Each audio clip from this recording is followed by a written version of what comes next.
doktorang nagtuturok ng pampaputi at pampabeauty. Inirereklamong wala raw K as in karapatan at wala ring L as in lisensya. Pero git niya, legit siya dahil Master in Aesthetics daw siya. April nitong taon, nakatanggap ang Philippine Dermatological Society ng reklamo tungkol sa isang aesthetic clinic owner. Ang may-ari daw kasi nagpapakilala bilang Dr. in Aesthetics at nagtuturok daw ng mga pampabeauty tulad ng Botox, whitening at iba pa. Bali, hindi po doktor ang mga gumagawa ng procedures doon. So, pag nakarating po yung complaint sa amin, is fina-forward lang po namin sa CIDG ng PNP at saka sa NBI. Ang pinaka-importante na kailangan malaman ng ating publiko at mga manonood is maghanap kayo ng licensed physician. Kung hindi ka medical doctor, hindi ka pwede mag-diagnose, mag-treat, mag-prescribe. Especially kung meron kang gagawin sa katawan, magturok. Kunwari, mag-inject ka, IV glutathione, mga Botox, botulinum toxin, mga fillers, ganyan. Labis daw itong nakababahala dahil ayon sa mga pag-aaral, hindi biro ang maaaring mangyari sa balat ng tao kapag hindi trained medical professional ang nagsasagawa ng injection. Makita mo dito, yung kanyang labi ay hindi pantay. Dahil hindi po tama yung pag-inject po, nakaka-paralyze po ng mga muscles. Kung hindi po trained and hindi po licensed physician, malaki yung tsansa na magkakaroon ng mga problema at komplikasyon. Pero pwede siya mangyari sa kahit anong procedure. Pwede rin pong mabulag. Kaya talagang pumunta lang po kayo sa doktor lang po talaga.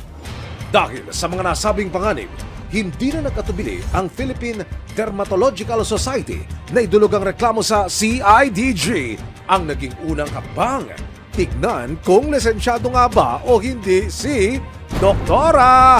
Sa certificate mula sa Professional Regulation Commission, kumpirmadong walang lisensya ang inirereklamong si May Yakat. Sa pagsisiyasat ng resibo sa social media page ng inireklamong clinic, idinedeklara ng may-ari na si May na hindi siya medical doctor, kundi isang Master and Doctor in Aesthetics dahil daw sa mga certificate na kanyang nakuha mula sa European Center for Accreditation o ECA at iba pang mga ahensya. Aba, impressive. Nakipag-ugnayan ng resibo sa European Quality Assurance Register for Higher Education na siyang namamahala sa professional accreditation sa rehiyon. Pero sa kanilang sagot sa amin, kinumpirma nilang hindi rin lehitimong organisasyon ang ECA. Nalinti ka na! April 22, tumulak na ang mga operatiba ng CIDG Isabela at FDA Northern Luzon papunta sa klinika. Ang game plan, magpapanggap bilang customer ng isang asset na interesado kunong magpa-Botox.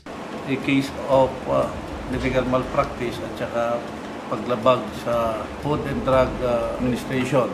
Nang makumpirma ang appointment, siniguro ng mga operatiba na the doctor is in. Sa harap ng asset, nakalatag na ang mga gamot at hiringgilya na gagamitin sa procedure. Ilang saglit pa. Ay, wait. Bakit? Hudyat na pala yun ng CIDG at FDA. Naarestuhin si May Yakat. Ma'am, pasintabi po muna at baka magka-wrinkles kayo pero you are under arrest. Ano po yun? Sa CIDG. Ano po yun? Nandito kami kasi may complaint laban sa'yo. Ano po yun? Illegal practice. Pero meron po akong certificate, sir, Na na pwede akong... doktor ba kayo, ma'am? Hindi po, aesthetic po. Di ba yung pag nagturo kayo with the presence of doctor? Ay, meron po akong nurse. Nurse? Opo, si Nurse Hilda po. May card po ako. Nang hinga ng PRC ID o license number, nilinaw ni May na isa raw siyang Doctor in Aesthetic. Doktor ba kayo, ma'am? O hindi? Aesthetic po. Meron po Ba't akong may mga doktor na nakalagay sa ano? Aesthetic po kasi Doctor ako. in aesthetic? Opo. Ma'am, ID niyo po. PRC po. No. PRC license. Ay, wala po akong PRC. Mabasahan kita ng iyong mga karapatan, ma'am. Opo. Ikaw po si Ma'am May po. May Vergara Yakat. Opo. Inaaresto kita sa... Ikukulong niyo po ako? Inaaresto kita sa salang RA 2382 ng Opo. Medical Act of 1959 Opo. and RA 9/7/11. Hala. Pero ma'am, illegal practice. aesthetic naman po ako. Tapos may mga trainings po ako. May mga certificate po ako. Pero para masabi po natin na ikaw ay physician po or doctor, dapat po meron ka pong ipepresent din po sa amin na PRC license as medical practitioner or physician. First violation pa lang naman po. Sa ngayon po, mag-i-inventory po kami kung ang mga produktong yan po ay rehistrado sa FDA. Sige po. Sa pag-iimbentaryo ng FDA sa mga gamot na ginagamit at binebenta sa klinik, natuklasan din nila na ang dalawa sa mga ito unregistered o hindi dumaan sa tamang pagsusuri ng Food and Drug Administration. Wala pa pong registration yan. Sa mayor's permit ng clinic, nakasaad na spa activities ang nature of business. Dahil dito, mariinding pinaalalahanan ng FDA si May na bawal ang pagbebenta ng mga gamot ng walang license to operate mula sa kanilang ahensya. Ang mga products po na nakita po natin dito, pharmaceutical products, food supplement, cosmetics, at medical device. Lahat po kasi ng mga establishmento na kung saan nagbebenta ng mga gamot, kailangan po merong kaukulang lisensya galing kay Food and Drug Hindi ko po Administration. alam. Yun po yung license to operate as drugstore or drug outlet. Sige po, hindi ko po alam yan. Sorry. Ang claim mo na activity mo is aesthetic clinic. Opo. Hindi mo naman sinabi na ikaw ay drugstore. Dun sa injectables, the fact na may foreign markings is already an indication na unregistered siya. Kasi requirement ng ating batas na meron siyang proper translation. Saan galing to?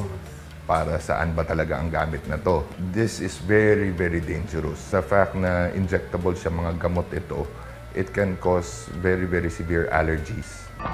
Si May nakaharap sa mga kasong paglabag sa RA 2382 o yung Medical Act at RA 9711 o Food and Drug Administration Act. This is in a form of bypass operation. During the implementation, isa sa tao natin yung actual na ininjikan ng botox sa mukha. That is already a medical practice kasi hindi naman siya registered pero nag-i-inject siya ng gamot. Nagpe-prescribe din siya ng mga beauty products, mga aesthetics products, which is violative doon sa provision ng Food and Drug Authority. Sinubukan ng resibo na makapanayam si May pero hindi raw muna siya magbibigay ng karagdagang pakayag sa ngayon. Inosente pa naman po kami until proven guilty. Ayaw niyo po magbigay ng inyong panig po sa ngayon? Hindi po muna kasi hindi ko rin alam. Nito lamang Biyernes, nakapagpiyansa na si May pero patuloy pa rin niyang haharapin ang mga pagdinig sa korte. Maging mapanuri. Karapatan ng pasyente at obligasyon ng establishment na mag-produce ng mga lisensya. So wag mahiya. Magtingnan kung lisensyado ba yung nag-a-administer, no? Lisensyado ba sa FDA yung establishmento at kung may CPR ba or Certificate of Product Registration yung produkto. Maraming salamat sa panonood, mga kapuso. Para masundan ang mga reklamong nasolusyonan ng resibo, mag-subscribe lamang sa GMA Public Affairs YouTube channel